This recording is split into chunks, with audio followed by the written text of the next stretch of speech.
Hello kids. இப்போ போன last வீடியோவில் நம்ம என்ன பார்த்தோம்?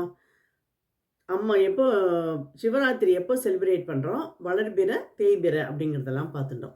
இப்போ முக்கியமான விஷயம் சிவராத்திரியோட கதை. ஏன் சிவராத்திரி செலிப்ரேட் பண்ண ஆரம்பித்தோம் அப்படிங்கிறத பார்க்கலாம். ஒரு தடவை என்னாச்சு, தேவேந்திரன் வந்து அவனோட யானையில் அப்படி வந்துன்னு இருக்கான். ஊர்வலமாக வரும்பொழுது துர்வாசர்னு ஒரு முனிவர்.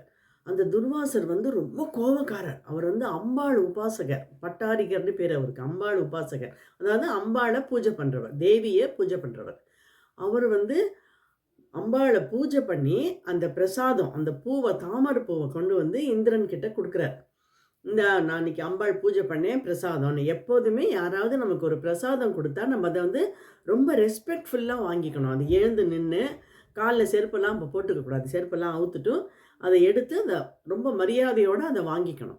ஆனால் இந்திரன் என்ன பண்ணான்? தான் பெரிய ராஜா அப்படிங்கிற கர்வமாக, இந்திரனுங்கிற கர்வமாக என்ன தெரியல, அவன் என்ன பண்ணிட்டான், அந்த அந்த தாமரை பூவை வந்து அவன் வச்சுக்காம அந்த யானை கையில் கொடுத்தான். யானைகிட்ட போய் யாராவது பூவை கொடுப்பாளா? யானைக்கு என்ன தெரியும்?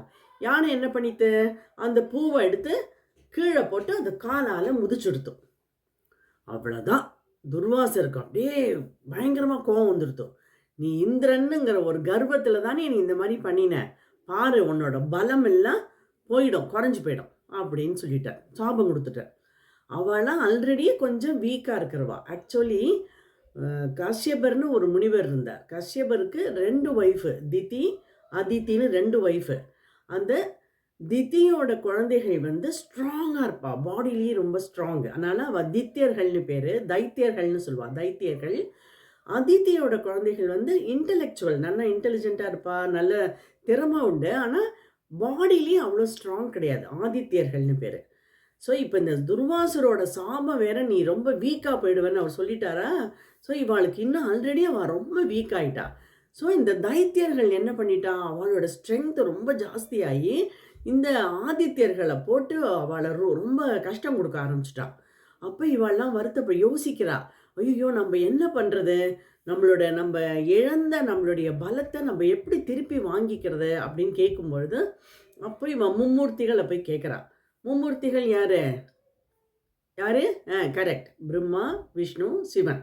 அந்த மும்மூர்த்திகள். அவன் அந்த மும்மூர்த்திகள் என்ன சொல்கிறா, பார்க்கடல்ல நீங்கள் கடைங்கோ அப்படிங்கிறா. பார்க்கடல்ங்கிறது என்னது?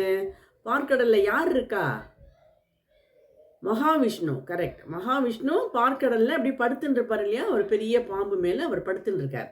அவர் அந்த பார்க்கடலை கடையிறது. இப்படி கடையிறதுனா என்ன? சேர்ன் பண்ணுறது.